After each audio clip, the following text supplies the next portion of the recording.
Assalamu alaikum and welcome back to Just Law on IQRA TV. This is the second part to the show. I'm your host Ilyas Bulbulia.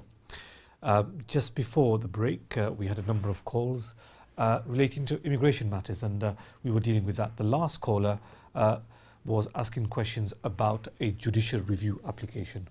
Now that's normally an application which is made challenging a decision of the Home Office, and it's made where the person has no right of appeal in the UK, so they haven't got the right to go to a tribunal, and that's why they are challenging the case by way of judicial review. So many people who've been unfortunate to be stuck in the immigration system will be aware of that. And we looked at when you submit the application for judicial review, the judge normally looks at it. The judge on the papers might say no, it's not a very strong case, but you still have certain options in most circumstances in terms of going forward to a judge in person, because initially the decision is made on the papers. You can go forward and make an oral application before the judge, put your submissions to the judge, and the judge will say yes or no in terms of your legal arguments and either give you permission or not give you permission. So we looked at that just before the break. Now, just at the outset, we were looking at the sort of final stage of a spouse applicant in the United Kingdom. Somebody who's here, husband or a wife from abroad, they've got the 2.5-year visa, they've extended their visa, and now we're coming to the indefinite leave stage. So we're looking at really how you make a successful application for indefinite leave. You've been here for 5 years, so in terms of the residence period, you've more or less completed that, and now you want to get to the stage where you're a permanent resident in the UK. I think one of the first things I should mention is that initially when somebody comes to the UK, they are granted a 2.5-year visa. They then submit the application for an extension, and if it's a normal postal application that's been made, it does take a while for the application to be decided. And when the application is decided, it may be 6 months down the line. What the Home Office does is then grants another 2.5-year visa. So if when you get the second grant of 2.5 years, if you wait till the end, you really do end up, if you wait till the end and you decide to apply for indefinite leave at the end, you've actually not been in the UK for 5 years, it's 5.5 or more, because you've got the initial grant of 2.5 years, you've got the 6 months when it's the time it takes for the application to extend. When it's with the Home Office, that's another 6 months, and then you're granted another 2.5 years. And if you wait till the end, you've actually waited in the region of 5.5 to 6 years before you apply for indefinite leave. Similar matter I dealt with today, where I advised the client, and that's why it comes to my mind, that you actually don't need to wait till the end. You can count your 5 years in the United Kingdom from when you came to the United Kingdom as a spouse. So you can count your 5 years from there and apply for indefinite leave at that stage, because the requirement is that you must have completed 5 years in the United Kingdom under that category. Now, so what's the key difference then in applying for indefinite leave and the other two applications that have been done, the entry clearance application, the extension application? You've been through all that. What's the difference between the indefinite application that you need to make and the two applications that have been made before? The key difference really relates to the English language requirement and the knowledge of life in the UK. In the previous applications, as far as the English requirement is concerned, at the initial stage, the applicant would have done a test in English at A1 level. At the extension stage, the applicant's done a test at B1 level, at A2 level, and now we're at the final stage where the requirement is that the test must be done at at B1 level. I get that confused. A1, A2, and now we're at the stage where the test is B1. So that's the English language requirement test. Slowly you'll see over the 5 years that the person's been here, the test that they need to do has gone up step by step. The second requirement is that the person needs to pass the Life in the UK test. So at no stage before, at the application stage, at the extension stage, was there a requirement for the Life in the UK test to have been passed successfully. But it is a requirement at the final stage. So that's the key difference between an indefinite application and all the other requirements. And what I want to do is run through the other requirements as well. But as I've said before, it's a live show. Any questions that you've got on any aspect of the law, immigration matters, any other matters, the number that you can call on appears at the bottom of the screen. So please do pick up the phone and give us a ring, and we'll deal with that. We'll take our next call. Hello, Assalamu alaikum. Walaikum salam. Ji, thank you for calling. Ji, what's your question, brother? भैया एक question है मेरा cousin था आया था student में right okay हम 2 minute सवाल पूछना जी ठीक है वो पहले आया था स्टूडेंट में ओके तो 3-4 साल पहले जी तो आया था 2 साल के वीसा मिला तो 2 साल के बाद उसने वीसा नहीं मिला जी तो काजिन ने आयरलैंड भेज दिया आई अंडरस्टैंड जी तो आयरलैंड से किसी से वापस वो उसको ले आया था 1 साल गया तकरीबन साल 1.5 साल गया जी तो वापस लेके कोई कार्ड कोई सोलिसिटर से कार्ड निकाल दिया ओके तो कोई अभी ओवरस्टे है जी तो कोई मिल रहा है ब्रिटिश सिटीजन करना है जी ठीक शादी करने के लिए जी ओके तो अभी वो बोलेगा ह्यूमन राइट्स केस मार के शादी वो रजिस्टर कर सकते निकाह उसका जो आप जो निकाह की बात करते हैं वो तो कोई प्रॉब्लम नहीं है निकाह तो जो हो जाएगा निकाह तो हो सकता है वो इंग्लिश का वो जी इंग्लिश मैरिज का थोड़ा सा इश्यू है यहाँ बिकॉज अगर वो इंग्लिश शादी करेगा ना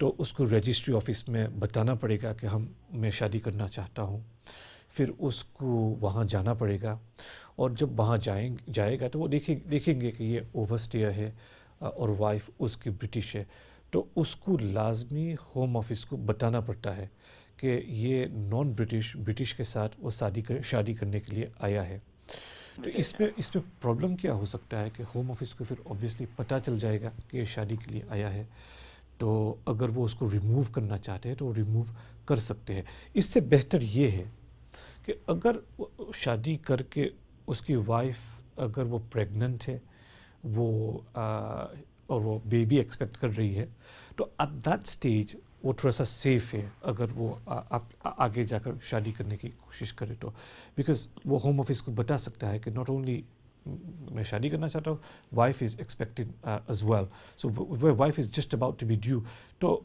एट दैट स्टेज वो he is most likely home office आपको एक दूसरी बात बता रहे दूसरी कोई सोलिसिटर ने वो मैनचेस्टर में रहता है बोलता है कोई ने मेरे को ह्यूमन राइट्स केस मार देगा तो पैसा ले लूंगा आपको निकाह शादी करा दे कोई नहीं बता रहे तो मेरा कजिन ने मेरे को बहुत रिस्पेक्ट करते उसने बोला भाई तू पूछ लेना तू बराकपुर में रहता है बहुत जानता है ऐसे तो मैं इसीलिए आपको पूछ रहे असल में शादी करना यहाँ शादी करने से कोई केस उसका स्ट्रांग नहीं होने वाला है शादी करने से सो जो कहते हैं कि शादी कर लो इससे कोई फ़र्क नहीं पड़ेगा उसके केस पे वो अगर शादी करे या न करे कोई फ़र्क नहीं पड़ेगा सो शादी करने की ज़रूरत नहीं है उसको वो इमिग्रेशन स्टेटस ठीक करने के लिए अगर वो इस्लामिकली भी शादी कर ले not the registry office Islamically भी शादी कर ले और वो शादी से उसका बच्चा हो जाए तो अगर बच्चा होगा तो तब उसका इमिग्रेशन स्टेटस सॉर्ट आउट होगा रजिस्ट्री ऑफिस में शादी करेगा नहीं करेगा उससे कोई फ़र्क नहीं पड़ेगा ये केस में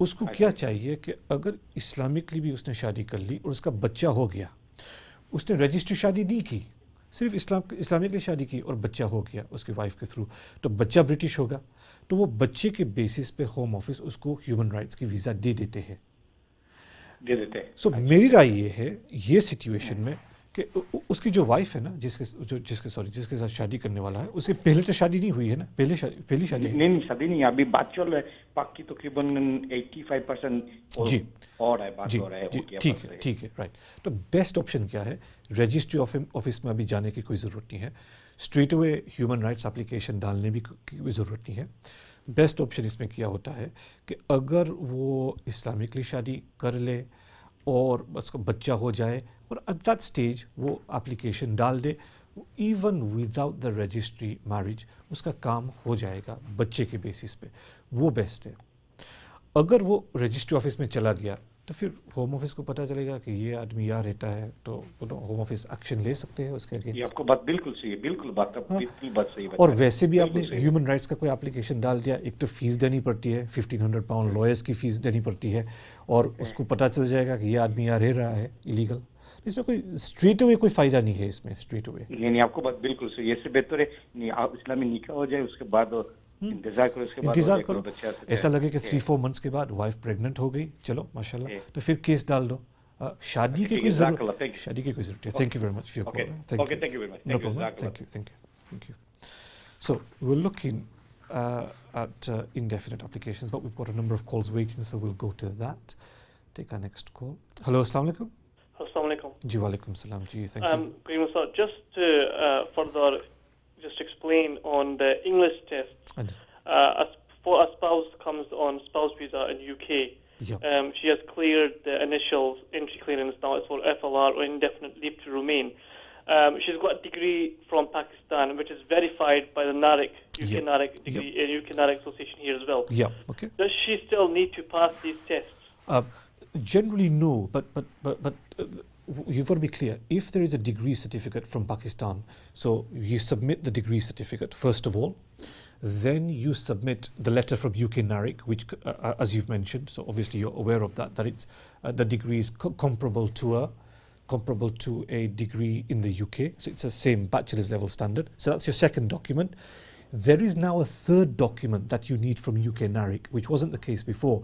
The third document is that UK NARIC needs to confirm that the English that was used to teach the students was at a level which is at B1 or above. So not only is UK NARIC now confirming that the degree done in Pakistan is comparable to a UK degree, they also have to confirm that the medium of instruction, which is English, was comparable to the B1 CFR standard for B1 English. So there's two things that UK NARIC now needs to confirm: comparable to a UK degree, and the method in which it's taught, the English is at a right level as well. Okay, that's fine. So you can get both certificates from UK NARIC. If you do that, then you can simply rely on the degree certificate. Okay, that's fine. Thank you very much. Thank you very much for your call. Thank you for calling. So just going back to, we'll take our next call. Hello, assalamu alaikum. Hello, assalamu alaikum. Welcome. Ji bhai, you're live on air. What's your question? Yes, brother. I just want to ask you, do you do employment law as well? I do employment work. I mean, if you've got a question, you can ask me live on air if you want. Yeah. I'm just trying to establish. I made an application for an employment at a local bus company. Okay. And they refused it. So I felt I was more overqualified to apply for the job because it required a car license, and I had a bus license beforehand. I understand. But I changed my name because my name was a Muslim name. I changed my name with the same experience and everything. Okay, all right. The change of address, and they have offered me an interview call. All right. So I just wanted to ask you, brother, I think it's a direct discrimination, my point of view, and I think it's a breach of Equality Act 2010, but I need a legal opinion. No, I think potentially you're right, because what happens is the initial application that you've made in your name, that's been refused. Now, what you can do is potentially you can write to them and say, look, this is what's happened. When I made an application in this other name, you were prepared to grant me an interview, or now explain to me what's the difference, why haven't you done it? Let's see what their response is. Then after that, you have 3 months to bring a claim for race discrimination or religious discrimination. You've got 3 months to do that. I think it's worth pursuing a claim. You've got nothing to lose by doing that. It's for them to explain, why was it that in one name, the Muslim name, you don't get called for an interview, and in the other name, you do get called for an interview. It's for them to explain what it is. If I need legal advice, legal representation in this case in the future, would you be able to represent me? Potentially, yes. I mean, it's not a problem. If you leave your number, I can, or if you call back, I can give you my office number and we can have a discussion about it. What I would do is, if you can ask the brother in the studio to take my number. Okay. And that way it will be easy, because I don't know if I would be able to call you back straight away. No problem at all. Okay, they'll do that when the call disconnects. Thank you very much. Okay, brilliant. Thank you very much. Thank you for your call. Okay, we'll take our next call. Hello, assalamu alaikum. जी अस्सलाम वालेकुम। जी वालेकुम सलाम जी, thank you for calling. जी मुझे एक आपसे advice पूछनी है कि बता सकते हैं कि अगर स्पॉन्सर करना हो तो उसकी कोई फीस वगैरह जो होती है वो क्या होती, कितना होता है, क्या करना होता है? आप जो स्पॉन्सर की बात करते हैं ना, तो किसको स्पॉन्सर करना है? विजिट पे, शादी पे, किस पे है? हाँ जी, विजिट पे है, शादी विजिट जी, विजिट वीजा पे ना। सो नॉर्मली जो विजिट वीजा होती है, जो इंडिया पाकिस्तान वहाँ जो पे करते हैं, वहाँ की विजिट वीज़ा की फ़ी अप्रॉक्सीमेटली £100 से लेकर £140 की होती है, depending on the visa centre जो यूज़ करते हैं। सो रफली एप्लीकेशन फ़ी जो एप्लीकेंट वहाँ पे करते हैं £100 140 होता है। यहाँ से जो आप कहते हैं कि जो स्पॉन्सर करना चाहते हैं, तो यहाँ से नॉर्मली एक लेटर होता है या तो एक डिक्लेरेशन होता है, और इसके साथ सपोर्टिंग डॉक्यूमेंट्स डालते हैं, पासपोर्ट की copy, wage slips, bank statements, accommodation letter, maybe survey report to say कि there is enough space in the house here. तो ये जो डिक्लेरेशन है बनाना, डॉक्यूमेंट्स तैयार करना, lawyers charge between £60 and £100 roughly to do that. आप खुद भी कर सकते हैं if you're comfortable with doing it. वैसे तो आप लेटर भी बना सकते हैं कि I am prepared to sponsor my relative from abroad. They're coming for a short family visit. They'll be staying with me. I will pay for their expenses in the UK. They can live in my house. इस type का अगर आपने letter बना लिया, उसके साथ you put your passport copy in, husband's passport copy in, if it's applicable, wage slips, bank statements, accommodation letters, etc. You could do it yourself, or you could ask a lawyer to do it. The rough fees are between £50-60 to £100, the lawyer fees here in the UK. But in terms of the application fee, it's paid abroad, about £100 to £150. Thank you very much for your call. Thank you. We'll take our next call. Hello, assalamu alaikum. I think that call's been dropped. Let me try again. Hello, assalamu alaikum. वालेकुम सलाम जी, वकील बोल रहे हैं जी? जी जी, आप live हैं air पे जी। अच्छा जी, वालेकुम सलाम, शुक्रिया आपने जो हमारी कॉल रिसीव की, आपको सबको शुक्रिया। अच्छा, मैंने एक 2-3 सवाल पूछने थे कि कोई आदमी हो किसी किस्म की जो उसका पासपोर्ट लॉन्ग टाइम पर 10-12 साल हो गए हो, मगर वो बेचारे का पासपोर्ट रजिस्टर आया था, मगर कहता है मेरा पासपोर्ट भी नहीं है, कोई पता भी नहीं है, कोई सबूत भी नहीं है जी। तो ऐसे आदमी के लिए ऐसे क्या हो सकता है कि वो अप्लाई किस बुनियाद पर कर सकता है, नहीं कर सकता है, ये पूछना जी। वो आदमी ब्रिटिश है या नहीं है? वो क्या नहीं, वो तो पाकिस्तान से आया है जी। हाँ, मगर वो ओवरस्टे किया है उसने। हाँ, सही बात है कि 11 साल हो गए, वो जब रजिस्टर आया था तो उससे फिर गया नहीं जी। तो वो आदमी को ये करना पड़ता है कि एक तो ये है ना, अगर आदमी अकेला है, तो जो पहले भी हम डिस्कस कर रहे थे कि अकेला आदमी यूके में 20 साल के बाद अप्लाई कर सकता है वीज़ा के लिए। तो इससे पहले तो जो अप्लाई करेगा तो वो रिफ्यूज़ करेंगे, मगर उसका प्रॉब्लम क्या है कि एप्लीकेशन जब करेगा तो वो उसको पासपोर्ट भेजना पड़ेगा, वालिद पासपोर्ट या तो एक्सपायर्ड पासपोर्ट या तो नेशनल आइडेंटिटी कार्ड, कुछ तो उसको चाहिए। इसके बगैर तो वो उसका एप्लीकेशन ही नहीं कंसिडर करेंगे, वो सेकंड स्टेज पे जाएंगे ही नहीं। मगर उसका एक और ये होता है कि अगर कोई आदमी के पास कुछ भी नहीं है जी, और बहुत पहले आया था, होम ऑफिस के पास कोई उसके फिंगरप्रिंट्स भी नहीं है, कुछ भी नहीं है, तो वो आदमी को पाकिस्तान वापस भेजना भी होम ऑफिस के लिए मुश्किल होता है, और उसके लिए भी मुश्किल है वापस भेजना, और जो आदमी यहाँ है उसको आगे जाकर कुछ करना भी मुश्किल है, तो वो आदमी स्टक हो जाता है थोड़ा सा। अच्छा, एक second ji,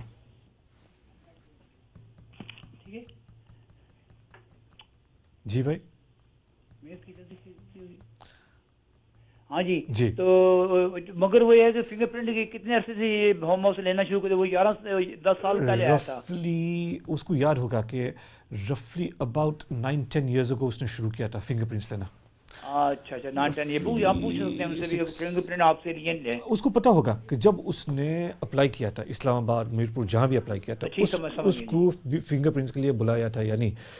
roughly 7, 8, 9, 10 around that time 9-10 years ago fingerprints का सिस्टम आया था।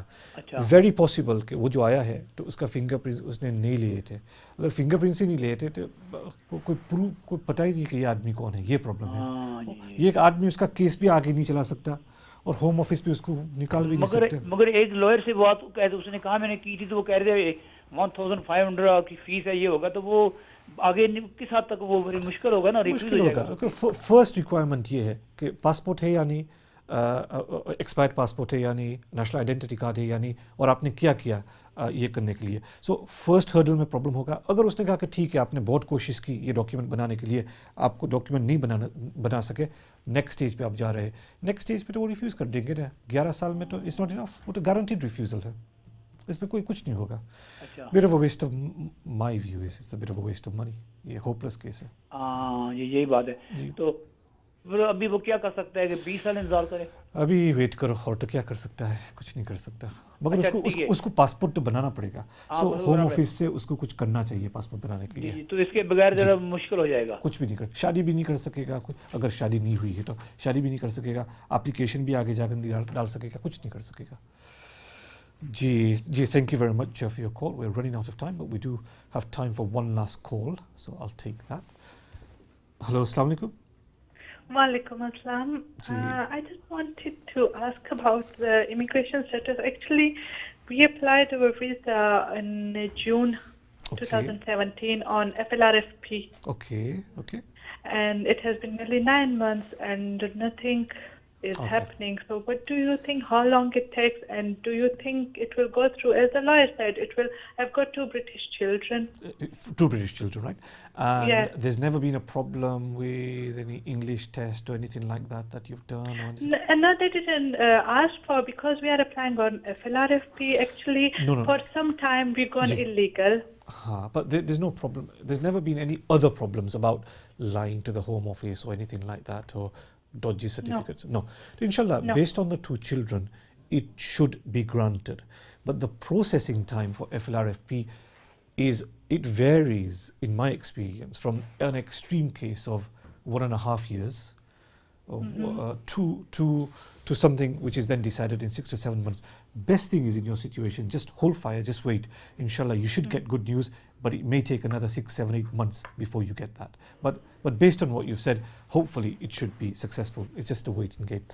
That unfortunately brings us to the end of the show. Inshallah, we should be back next week at 6 o'clock. Until then, Assalamu alaikum.